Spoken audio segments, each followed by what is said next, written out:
Hey everyone, you are tuning in to the AFTERBUZZ TV after show for America's Got Talent, Season 11, Episode 4. Tonight we're going to be talking everything from throwing knives at your significant other to hanging weights from your nipples and getting a good second chance. Stay tuned. You're tuning into the destination for TV superfan discussion, AFTERBUZZ TV. And now, let the buzz begin. Hey everyone, welcome to the America's Got Talent, Season 11, Episode 4 after show. I am your host. My name is Dani Golub, and you can find me on Twitter and Instagram at Dani Golub. I have a full, beautiful panel tonight. Starting to my left. We're full of beautiful. Introduce yourselves, ladies. I'm Megan Boykoff. You can find me on Twitter and Facebook at Megan Boykoff. And I'm Madison Cramer. You can find me on Twitter at Madison Cramer TV. Okay, so we have a lot to get into tonight. We may as well just get started right away. Dive in. Yeah. First act was called Deadly Games, and they really set the stage for tonight, if I must say so myself. This was my quick little intro in the beginning, was about throwing knives at your significant other. So, this is a husband and wife. They have a 2-year-old baby, mind you. And she gets on stage and stands in front of this board, and he throws knives, fire knives at her. What do we think about this? Okay, well, when they said they had a kid, I was kind of like, if this baby's a part of the act. Like, because the wife kept saying, I encourage him to go crazier, and I was like, oh my god. That'll be next episode. Yes, that's how they They step hold it the up. baby up or something, like the Lion my King. Yeah, so Simon says, I think you're both nuts. We might regret this when they got through, which I kind of agree with, because he did mention that he has missed, so you say, I guess you call it missed, even though he hit her twice, with knives, which is, like, terrifying, because you could kill someone. He's throwing daggers at her. How do you come back from that? Like, as the wife, I would never... I remember... Never mind, it's totally irrelevant. You'd say. Well, okay, I was actually at that taping in the audience, and I was just holding my breath the entire time. What was that like live? Because it was thrilling to watch it on TV. Yeah, I can't even imagine what it was that's like that times 10. I was like kind of right there, like right by the stage, and I was like, this is like the freakiest thing ever. He's throwing knives in real life. Because it's on TV, it's kind of not like personal. Freaked me out. So if it was a Vegas show, you would go see this again? Oh, yeah. Because I think that we have to keep that in consideration, as that is one of the prizes you win with this show. And so I feel like the adrenaline you get watching that must be insane, because I had it watching it in a small box, much less in person. I feel like I can't even imagine. That's insane. So needless to say, they got 4 yeses. I'm very curious as to what this group is going to bring in the future, like what else he's going to Apparently throw there's... The baby. yeah. Apparently there's, danger to be seen and other levels. Which is... Howie made a good point. He said, we've seen knife throwing before, but we haven't really seen someone move the way she did. Yeah. So he was throwing the knives and she was shifting positions, which was crazy to watch because it made it even easier to potentially hit her. One wrong move and she's like... Oh, done for. She's done. Totally got a haircut. Yeah, to say the least. So anyway, 4 yeses, moving on. Very excited to see what this group has to bring in the future. They're definitely nuts. The good kind of crazy, because it's fun to watch on TV, but not exactly my cup of tea. But moving on, we have Elias and Zion. I want to adopt them. I love them so much. So I look at these kids and I was like, why do I know these kids? Like, I've seen them before. For like 30 whole seconds, Dani's saying, I know them, I know these kids. I'm like, hey, Dani. I was like, are they my neighbor? Like, why do I know these kids? They were on Ellen, and I remember them, and they were, like, hugging her and going crazy, and they did the same thing with Simon. They were, like, obsessed with him. And not only were they adorable, but they're extremely talented. I would call them proteges, honestly. Yeah. The way, maybe it was the angle of the camera, because you couldn't see the actual piano keys. You could just see the kind of the tops of their fingers. I was like, are they really doing this? I mean, obviously they are, but I mean, it would just look so effortless. It was crazy, and they had great personalities, which I think like added to it. They were smiling the whole performance, so you could tell they love it. I love them so much. I love what one of them said. He said he was going to pay for his college education, and the other one said he was going to buy fancy cars and nice, and a nice watches. watch. Simon was more on board with the nice cars and watches.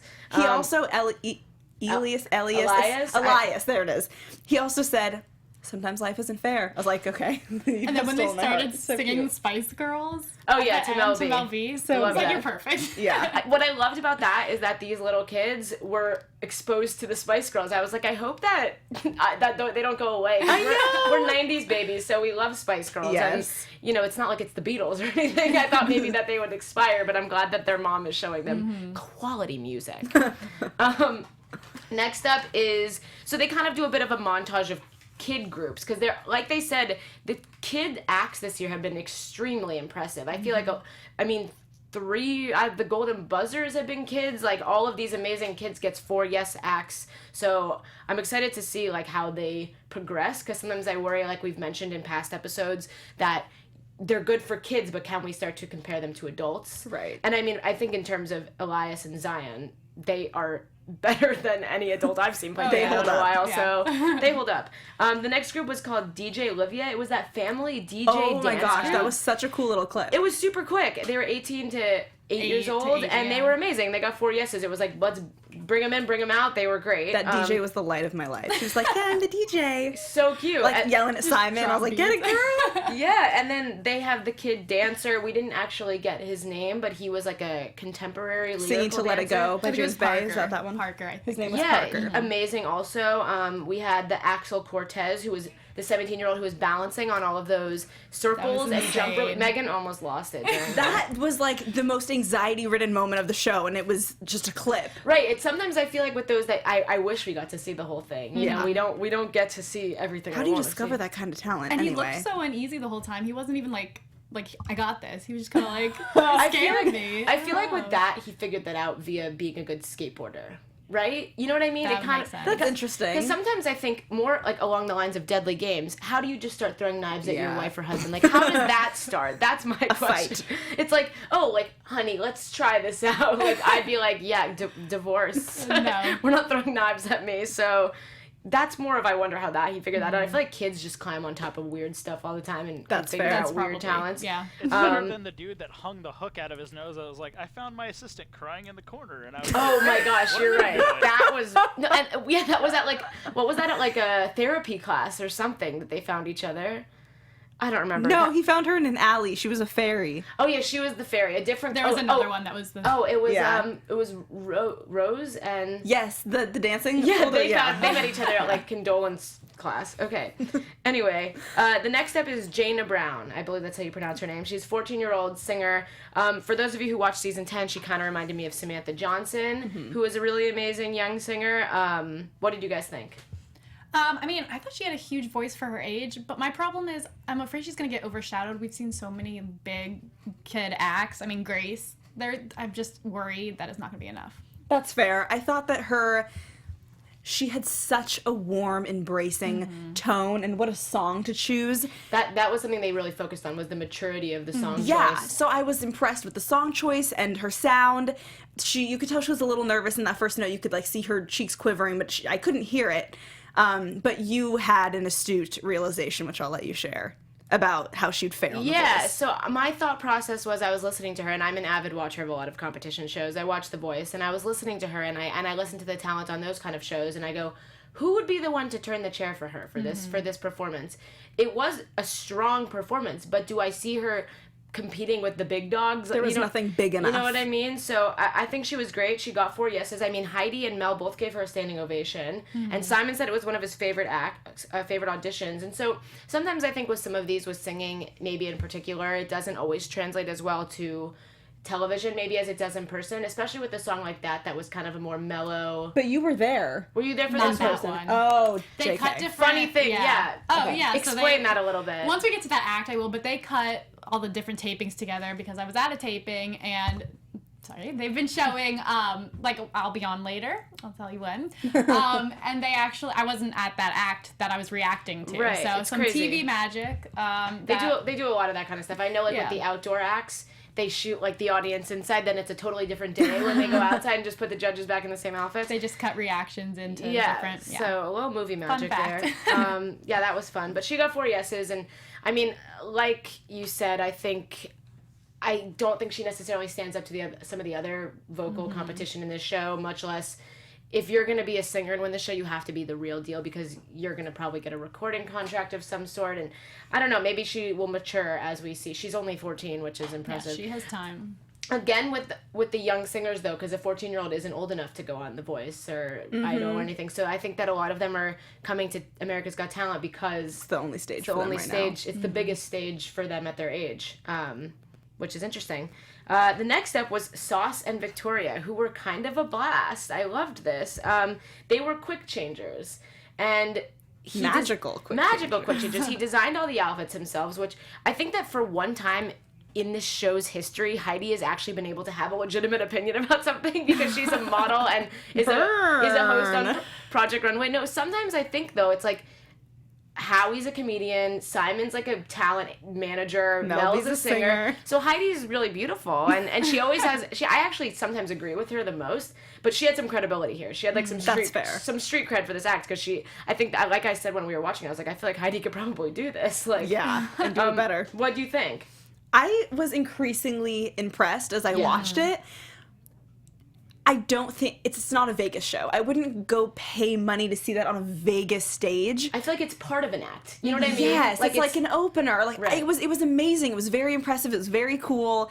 It was magical, but it's not Vegas. Yeah, I mean that last confetti. quick change, the confetti. Oh my God, like how, incredible. Yeah, How? I loved it. I love the whole thing, but I agree with you. I don't think it can be a whole show that Right. can stand on Imagine an hour and a half of watching someone quickly that I couldn't change. do. After Yeah. like 5 minutes, I'd kind of be like, okay, I'm ready. I wonder what'll happen next. Yeah. Oh, what'll happen? It was amazing. I mean, It was so good. I truly wonder how they do this. I will say I have seen something similar to this before. I think maybe a long time ago on a different show or something. I've seen something similar. I don't think I've seen any this good. This was really impressive. She, like Mel said, she went from wearing long dresses to short dresses. So there was a lot of diversity in the different clothing she was wearing. It wasn't like she was just kind of wearing one shape dress, which makes it more impressive. Yeah, it's not like they keep getting shorter and it's like you can hide each layer under a longer she other had one. wings. Like, Yeah. where did those come from? Yeah, that was pretty amazing. So how they did that is beyond me. I've been asking for magic acts, and that was kind of magic in its own way. So different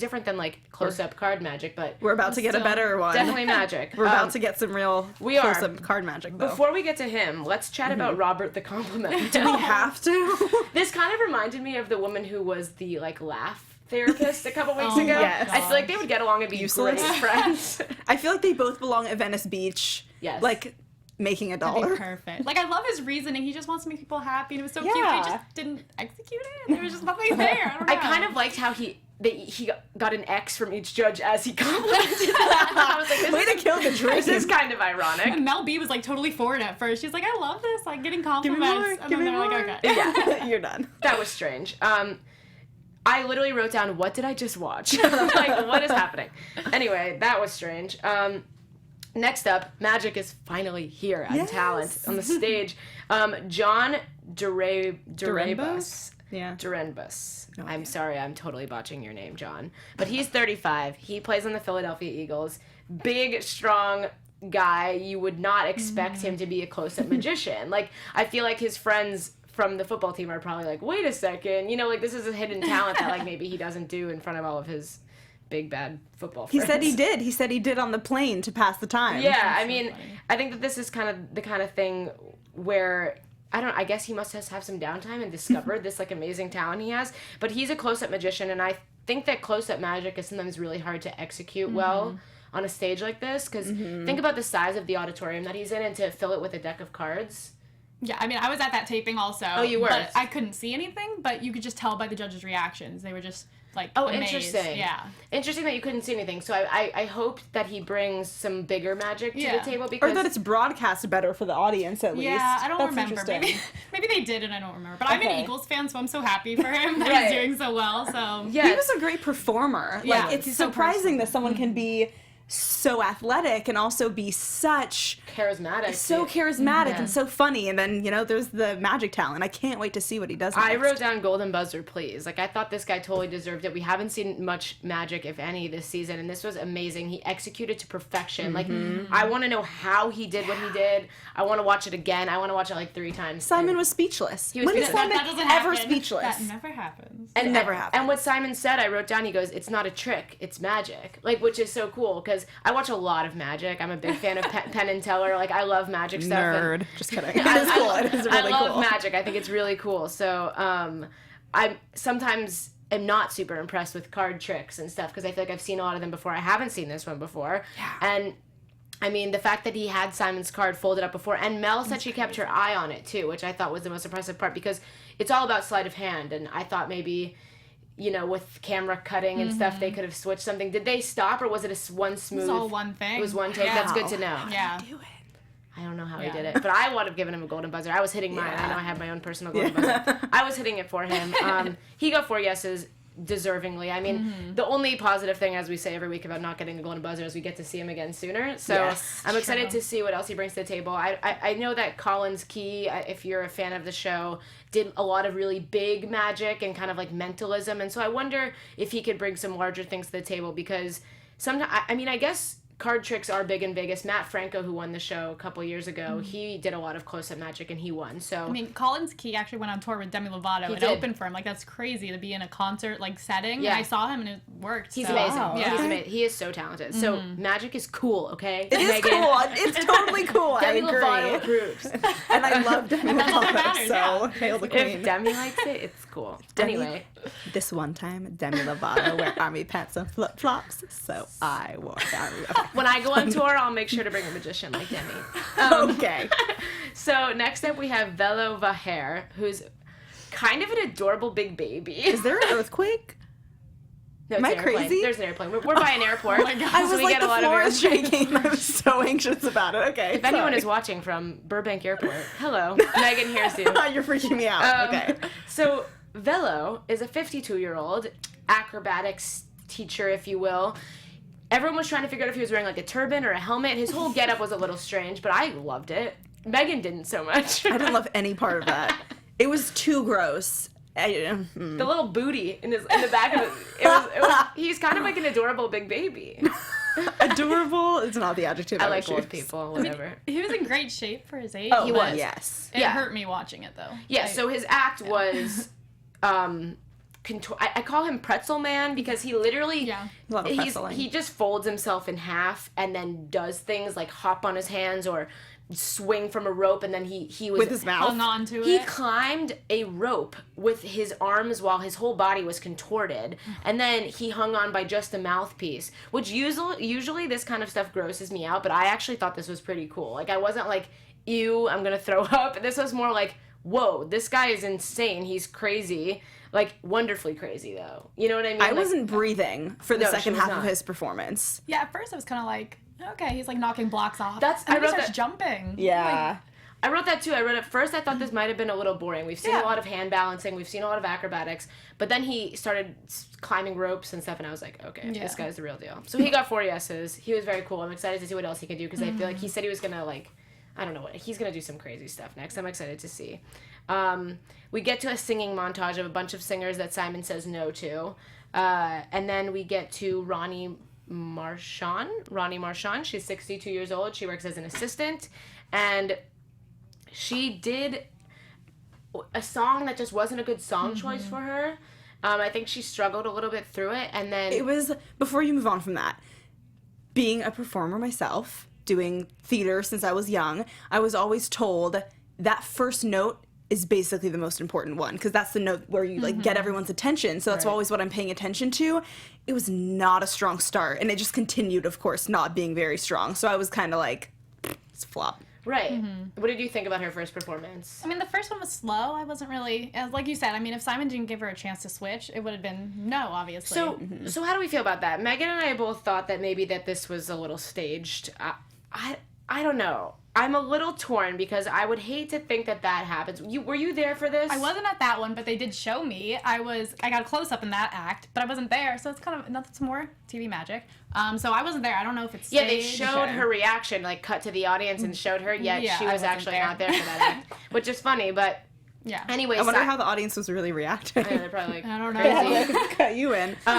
So Simon gives her another chance, which is also out of Which, character. why? It's out of character because we just saw him say no to a bunch of people. Even that guy on piano, who I thought was really talented. Yeah, I thought he was too. If you're not good, he's not gonna. I mean, maybe Why he was her? maybe he was sympathetic of like her age and kind of pushing her career aside because she had said that she maybe was close to getting record label deals or whatever, and noting that it was a wrong song choice, like that's what it was. So sing us something different. It just like and it all she came had together so magically. And they had the track. I was like, oh, she's gonna do it a cappella. Yeah. Like, oh no, I have a backup. Of course you do. Yeah, I don't know. I work at NBC. I think I'm gonna ask my boss about this. I'm gonna ask her like, yo, what's the deal with this one? But wow. I mean, yeah, but wow. To Natural Woman. Yeah, she was epic. That was a great performance. I was really impressed. And her start was strong. I want that. I want to download it. It was amazing. Like, talking about girl power and like doing something at whatever age you want. You know, I think that she was unreal. I mean, she really was. I'm excited to see what she does next. I hope Simon chooses what song she sings in the future because clearly he has it figured out better than she does. And then we kind of have like a bit of a montage of some strange circus freaks, which I love. That's my favorite part of the show is all these weird acts. We had people doing balloons. We had one guy who was just drinking tea. What? I could do that. I'm not sure. We had someone else who was like playing music on a washboard on her stomach. Yeah. Like just a bunch of interesting folks doing strange things. Interesting is such a nice word. Yeah, unique. Whatever. They were cool. And then we get to the Baron, the man of the night, who made us all ill. So he lives in Vegas, which seems fitting, to be completely honest. He's 35 years old. His actual name is Micah, but he goes by the Baron. And he's like all tattooed and pierced and has these gauges everywhere. So I kind of got like Guinness Book of World Records vibes from this guy. You know, like I was like, this guy's gonna do something outrageous. And he was what I teased in the get-go about. He was lifting weights and swinging weights from different orifices of his body that I literally could not even. I don't even know if we are equipped to explain what happened here because none of us were watching. Seriously. I was peering through my fingers. It takes a lot to get me to look away and continue looking away. But for the most part, I really didn't want to watch. All I wrote is hashtag my nipples hurt. Not because they all were like this. That was the hashtag that NBC put on the screen. Just saying. Yeah, no, I couldn't look. So I looked at times. The worst of it was he hung weights from his eyelids. Yeah, that was like, I'm done. After I that. literally could be sick. He hung weights from his eyelids, swung, not just like hung them, swung them around like. We can't even talk about it. I don't want to relive it. His nipples hung like to the ground. This guy swinging weights from them, hung something from his nose. This is another one. How do you figure out you can do this? I don't even want to know. I don't even want to know about what accidents this man has had trying to do this. He had some like weird holes up in his like the top of his ears. Like I don't think that's natural. Is it? Do you have those? I don't. Yeah. So I think that he must have had some sort of accidents, and considering he used really fragile parts of his body. You know what I mean? Like eyes and everything. Yeah, that takes some thought. Oh my God. Like, eyes, nose, nipples. Those are not areas that you really want to experiment with. Nope, not me at least. So Heidi gave him an X, and I respect her for that because I was ill watching. None of them were watching. I mean, Mel B said she was turned around to the audience. She said yes, but she literally had her entire chair turned. So I'm not really sure what she was. She's kind of like us right now. She's not really equipped to fully judge this act. Literally all the judges were grabbing their own nipples because this literally was. I think most watchers everywhere were probably just just cringeworthy. Not safe for work. Yeah. Not safe for work. This one is definitely not. You don't watch this at YouTube at your office tomorrow. Just people will walk over to your desk and be like, "What is wrong with you for watching? You are fired." So he got 3 yeses, and you only need 3 yeses to go through. And I feel like we've seen so many 4 yeses that it's sometimes fun just to mix it up and see a 3. He claims he is going to pull a car next with his nipples. Yeah. That seems disgusting. Yeah. I don't have a comment. I don't think I want to watch that. No. I mean, yeah, I don't think I want to watch that. But, to each his own. I can see how some people would. You know what I mean? Yeah. There are the people that think that this is thrilling and exhilarating and adrenaline boosting. So, whatever. More power to them. Enjoy it for me. Enjoy it, It's yeah. just for them. Please tell us in the comments how much you love it. I will love to meet one of you because you're as much of a freak as he is. Yeah. Just kidding. I like the singing dog that no one else liked last week. So that's true. I thought it was really cute. I kind of still want them to go through. If there's a wild card, do they bring people back? Bring back the dog. Okay, so I'm alone on that. Yep. No support. Julia Scotty comes up next, who's a comedian. She's in her 60s. I believe she's 63, and she was a 6th grade language arts teacher.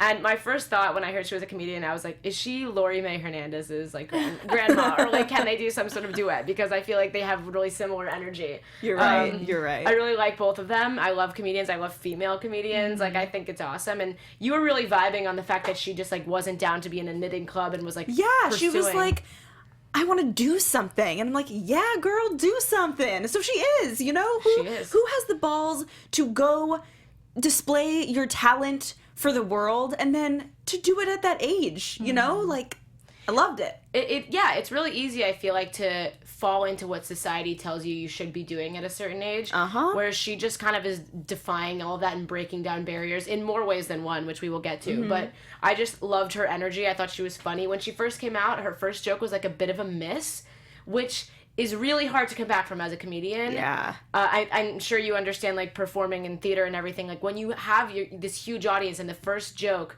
didn't hit home, but then she recovered and the rest of her act was amazing. Howie was literally, like, he was cracking up. I've never seen him laugh that much. I loved her. She was inappropriate and self-deprecating, which is great. Yeah, at that age, like, loved her. Oh my gosh, Wendy, I forget her last name, but Wendy was that self-deprecating comedian a couple years ago where she was like, I'm 40, and then her age kept going up.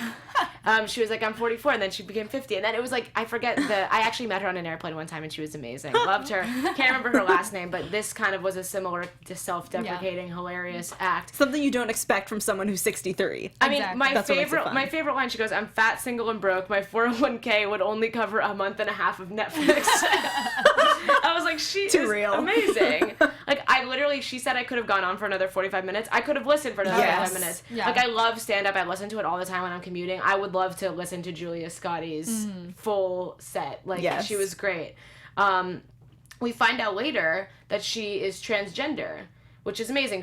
I think she said she was, I forget what she said her name. When she was 28. Yeah. That's when she transitioned. I forget what her name previously to Julia was, not that it matters now, but she was kind of like went through this tough time, I guess, and was transitioning and did comedy and then retired from comedy and now is back to comedy. And so I think thank God she's back. Thank God she's doing us all a favor. Yeah, and I think that it's like again, like similar to Ronnie Martin, Marshawn, who they're actually both the same age, and to come back and like have this second coming of your career, I feel like it's similar to a lot of the kids being on the show, people coming older age, people coming on and like killing it, you know? It's like, it doesn't matter how old you are, it doesn't matter what obstacles you've jumped over in life and whatnot, like these people are talented, and this is why I love this show. It's a platform for all the people that are all totally different from all different walks of life to come and like showcase what they have. Like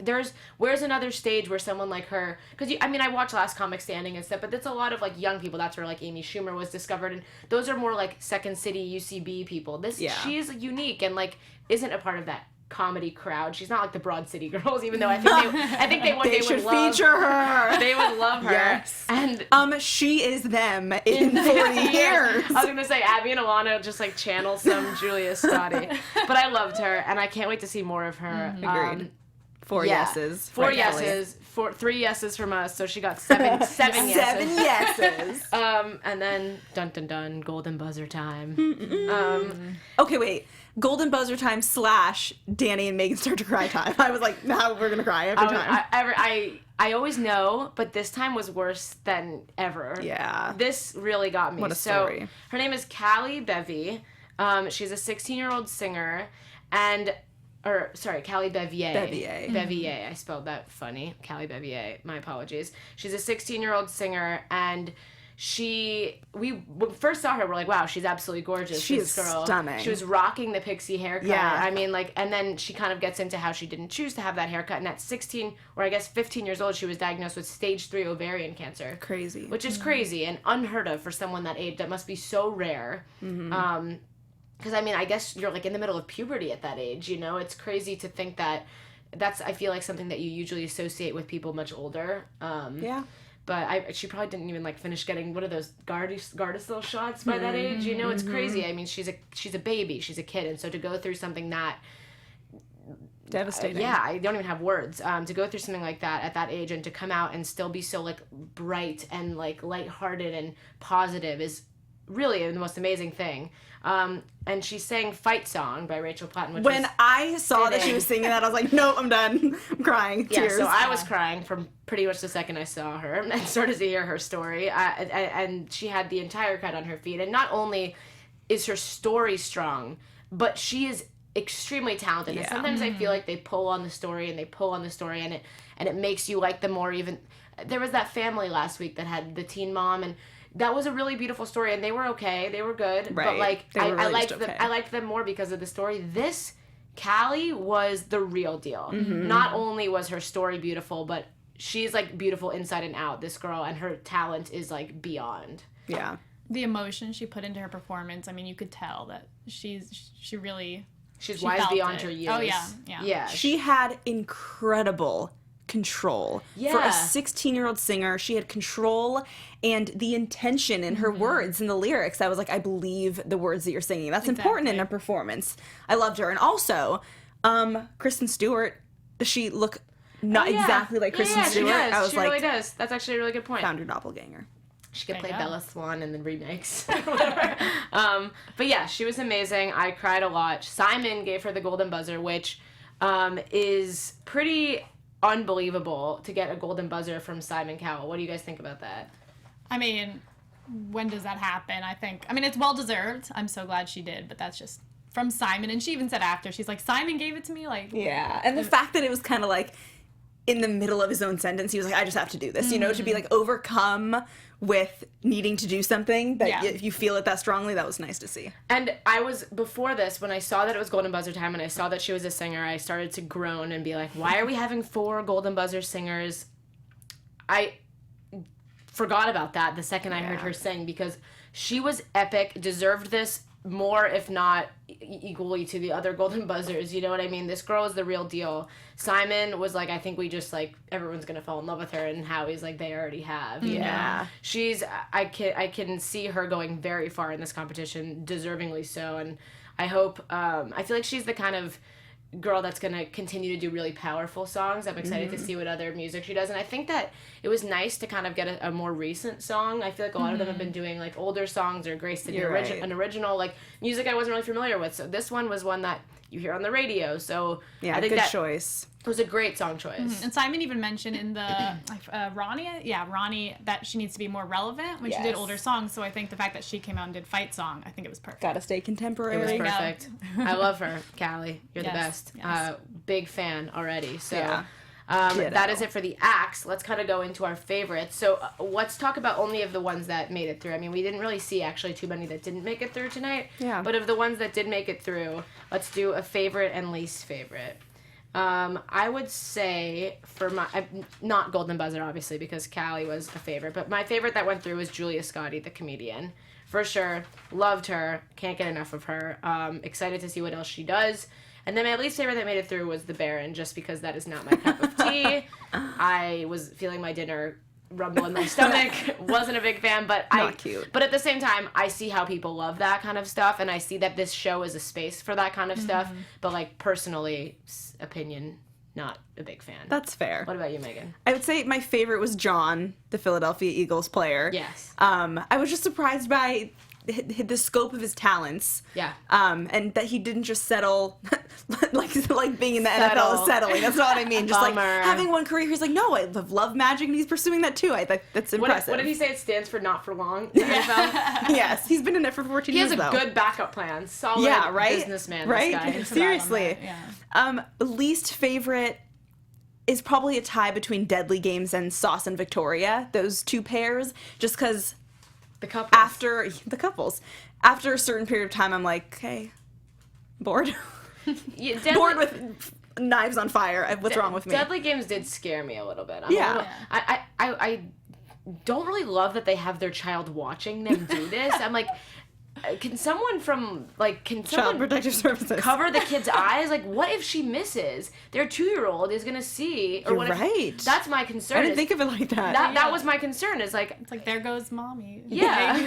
Sorry, that's really dark. It's really It's scary. No, that's what I mean though. It's like they have their. I mean, they must be really confident in what they're doing. I guess. So. Yeah. But they've missed twice. So that's my concern with them. Yeah. That's fair. Moving on. Top and bottom. My favorite was Elias and Zion. I thought they were adorable, but they were also really talented and really personable, and I think they can really make an act out of that. That's the kind of stuff that goes viral. People love Oh, kids, yeah. people love dogs, people love all that kind of stuff. People meaning Dani. Me. but when I say people, I mean me and my internet people. Yes. Me and my internet trolls, we love dogs and babies. So True. That I feel like they're like whatever we put all these up on YouTube and stuff. NBC does, and so I feel like they're gonna get a ton of views and a ton of people sharing. That We should get them on the show. Oh, I would love that. We could get a keyboard in here or something. They have crazy hands. Crazy hands. Insane. What was your least favorite act? I have to agree with you. The Baron. Yeah, well, Freaked me out. Yeah, if I can't watch, I'm not gonna go pay to see your show. That's a really good point. So, That's fair. Just stare at the ceiling. I also think I literally said when he was walking the stairs, I was like, okay, can we get a medic? Like, so, like to win $1 million or something like that. I mean, I think you got to be like really talented. Yeah. We also read the fine print the other day about the $1 million. We did. We paused it and read it. because apparently it's like you either get it over the course of 40 years or you could take a smaller lump sum that would equal what $1 million would be in 40 years because of like inflation and it's really strange. I didn't know that. Yeah, we were watching a couple weeks ago. I actually forgot to mention it that if you pause in the very end as it's going through the credits, it's super fast. So you have to like read it really quickly. But so it's I don't know if it's like actually $1 million. I would probably take the 40 years because it's like a second salary, I guess. Yeah. But that's that. It's still good. I would still take it. Oh, it's not actually $1 million. It's only $600,000. Pass. So that's all we have for this week. Where can they find you if they want to continue the conversation via social media? You can find me on Twitter at Madison Cramer TV. You can find me on Twitter and Facebook at Megan Boykoff. And you can find me on Twitter and Instagram at Dani Golub. Thank you all for tuning in. We will see you again next week for episode 5. From executive producers Maria Menounos, Kevin Undergaro, Phil Svitek, and the entire AfterBuzz TV staff, we would like to thank you for listening to the AfterBuzz TV network. To watch or listen to other after shows and post comments or questions, be sure to visit AfterBuzzTV.com. I'm Sir Richard Wentworth, and this has been a presentation of AfterBuzz TV. Buzz you later. The views expressed herein are those of the hosts only and do not necessarily reflect the views of AfterBuzz TV or its owners or principals.